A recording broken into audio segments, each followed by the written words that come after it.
다 같이 사도신경으로 신앙 고백하도록 하겠습니다.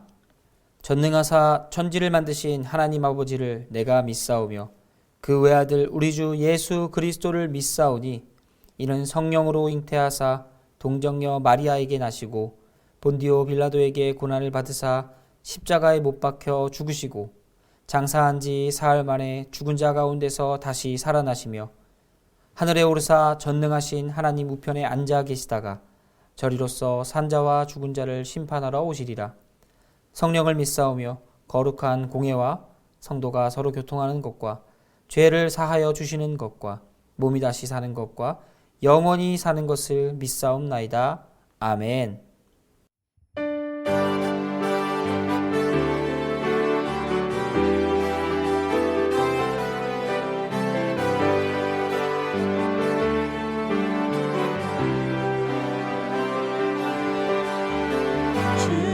신실하심 놀라와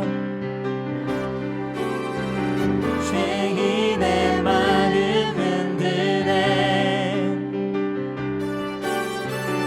자비의 물가로 인도하시는 그 무엇도 끊지 못해 주여 기억하소서 주 백성 자녀들 신실한 주님의 약속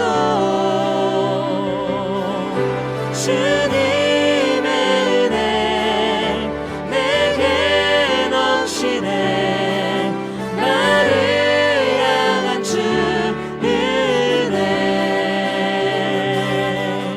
주님의 은혜 내게 넘치네 나를 향한 주 은혜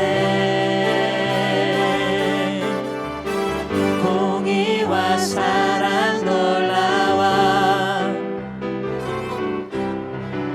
약한 자 들어 쓰시네 구원의 노래로 인도하시는 만백성 함께 찬양해 주여 기억하소서 주 백성 자녀들 신실한 주님의 약속 주여 기억하소서 주여 기억하소서 주 백성 자녀들 신실한 주님의 약속 주님의 은혜 내게 넘치네 나를 향한 주 은혜 주님의 은혜 내게 넘치네 나를 향한 주 은혜 주님의 은혜 주님의 은혜 내게 넘치네 나를 향한 주 은혜 주님의 은혜 내게 넘치네 나를 향한 주 은혜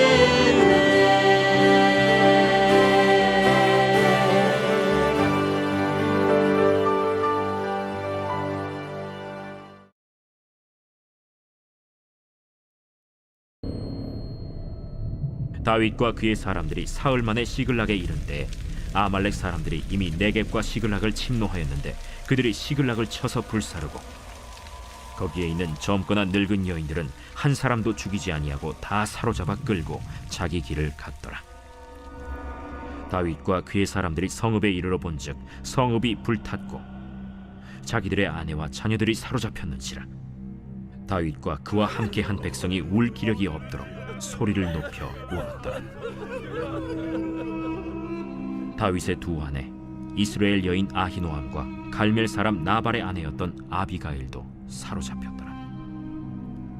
백성들이 자녀들 때문에 마음이 슬퍼서 다윗을 돌로 치자 하니 다윗이 크게 다급하였으나 그의 하나님 여호와를 힘입고 용기를 얻었더라.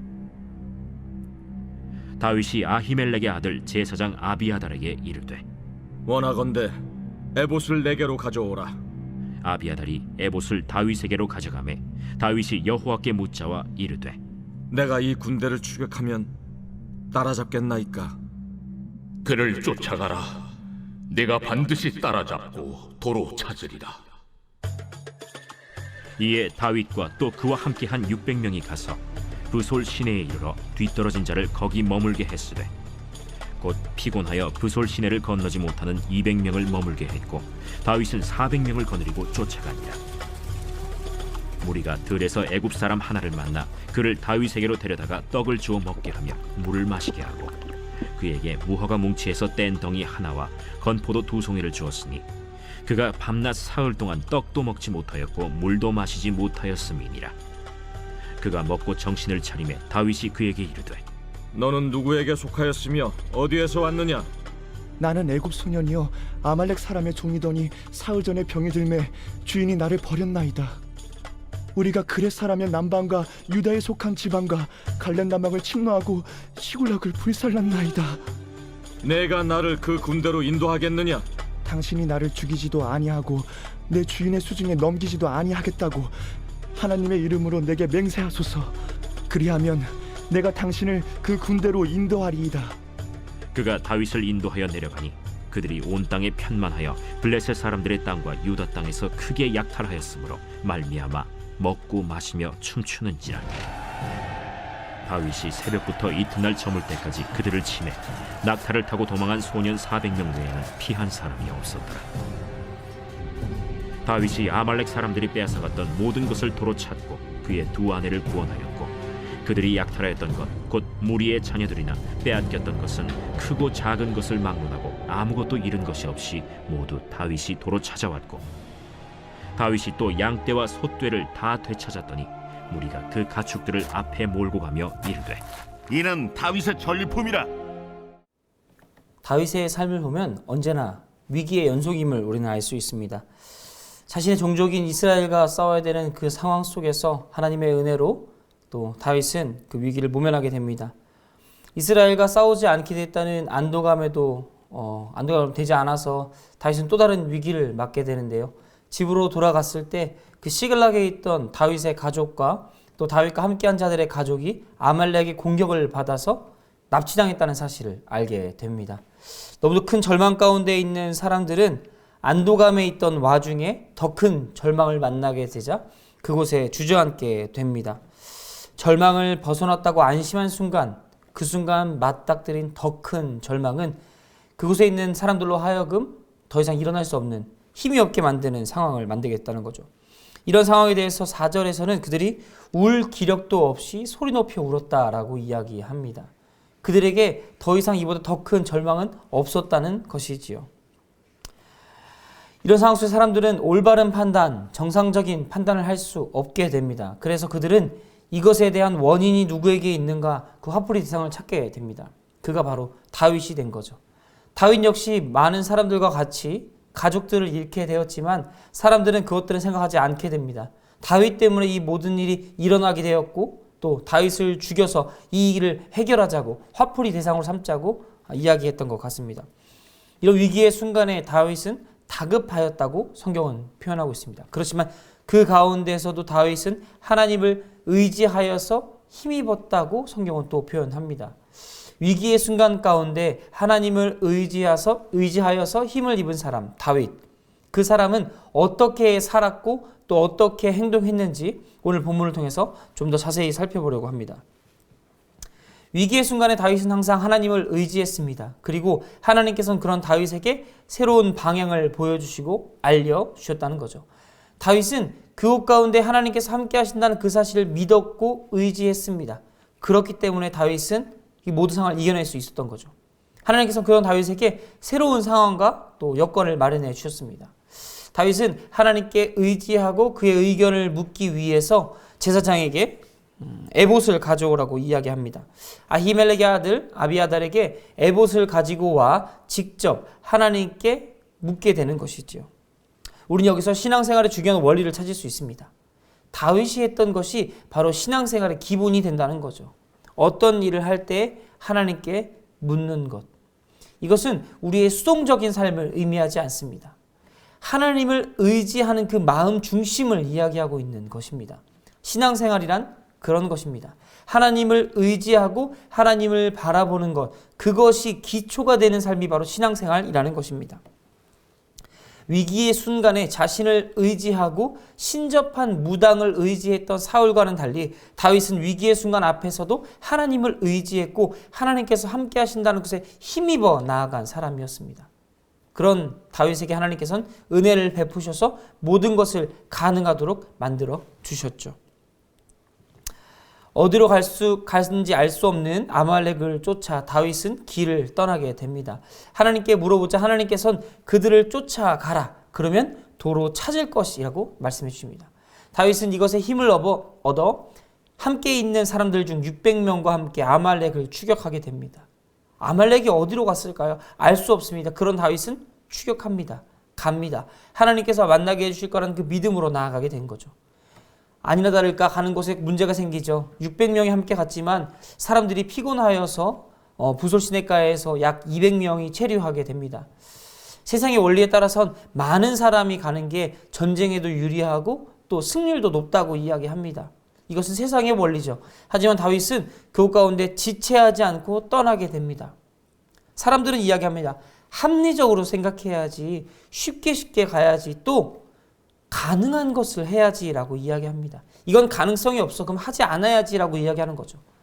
400명보다는 600명이 더 승률이 높습니다. 전쟁을 해도 한 사람이라도 많은 것이 전쟁의 승패를 가르게 된다는 거죠. 이때 다윗은 하나님의 말씀을 기억합니다. 가라. 그들을 추격하면 만날 것이고 도로 찾게 될 것이다. 이 한마디에 다윗은 힘을 입어 그 가운데 있는 200명을 내비두고 400명이 떠나게 됩니다. 누가 보아도 위태위태하지만 그 가운데서 하나님께서 은혜를 주시죠. 어디로 갔는지 아말렉을 추적하고 있던 찰나에 길에 혼자 쓰러져 있는 한 사람 만나게 됩니다. 그 사람을 일으켜서 먹이고 또 치유해 주자 그 사람이 애굽 사람임을 알게 되고 또 그 애굽 사람이 아말렉에서 종으로 있던 사람임을 알게 됩니다. 그 사람을 통해서 다윗은 아말렉을 만나게 되고 전투하여서 승리하여서 그 모든 것들을 다시 탈취하게 되는 모습을 오늘 본문에서 기록하고 있습니다. 사랑하는 성도 여러분, 우리가 여기서 알 수 있는 것이 무엇입니까?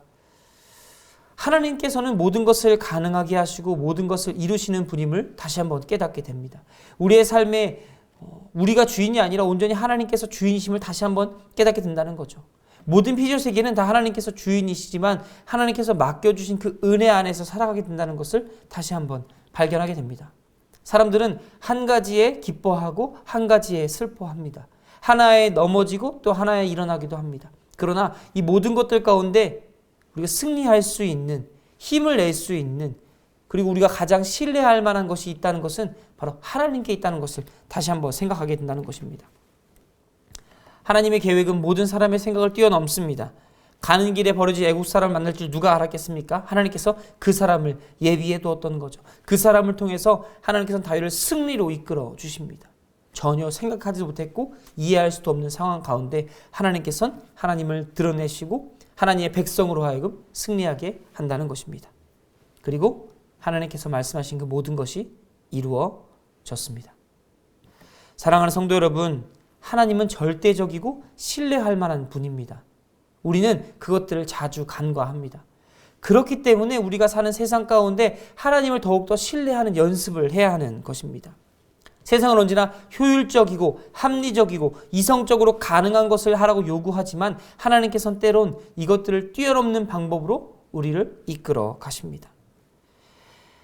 우리의 편의와 우리의 욕망과 우리의 즐거움이 아니라 온전히 하나님께서 우리 가운데 허락하신 그 잘되는 일들을 기대하시며 살아가시길 바랍니다. 무슨 일을 할 때 먼저 하나님께 묻고 하나님의 대답을 기다린 뒤에 해도 늦지 않습니다. 우리가 재판장이 되어 우리가 판단하는 자가 되어 세상의 모든 일들을 판단할 것이 아니라 하나님께 맡기고 하나님의 판단에 따라 오늘 하루도 살아가는 모든 성도님들 되시길 간절히 소원합니다. 기도하겠습니다.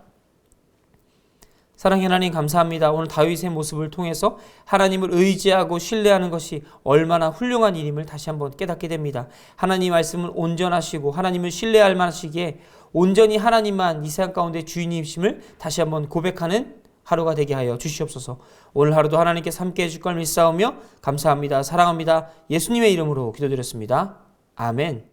하늘에 계신 우리 아버지여, 이름이 거룩히 여김을 받으시오며 나라에 임하옵시며 뜻이 하늘에서 이룬 것 같이 땅에서도 이루어지이다. 오늘날 우리에게 일용할 양식을 주옵시고 우리가 우리에게 죄 지은 자를 사하여 준 것 같이 우리 죄를 사하여 주옵시고 우리를 시험에 들게 하지 마옵시고 다만 악에서 구하옵소서. 대개 나라와 권세와 영광이 아버지께 영원히 있사옵나이다. 아멘.